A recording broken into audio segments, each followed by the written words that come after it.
ఒక example story చెప్తా. Only డబ్బు గురించి మాత్రమే స్టోరీ. ఇద్దరు బెస్ట్ ఫ్రెండ్ ఉంటారు. ఇద్దరు బెస్ట్ ఫ్రెండ్‌లో ఒక అతను వాళ్ళ అక్క మ్యారేజ్ ఉంటది. అతని దగ్గర డబ్బులు లేవు. ఏదో అవసరం పడతది డబ్బులకి. సో, వాళ్ళ అక్క మ్యారేజ్‌కి తన దగ్గర డబ్బులు లేవు. కొన్ని పైసలు. ఎంతో కొంత అనుకో.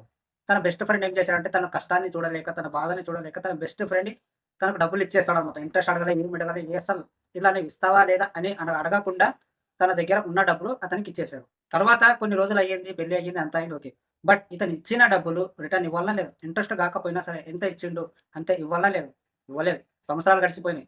అప్పుడు ఇతను ఇచ్చిన డబ్బులు ఇతను ఎంతో కష్టపడి సంపాదించిన డబ్బులు ఇచ్చాడు.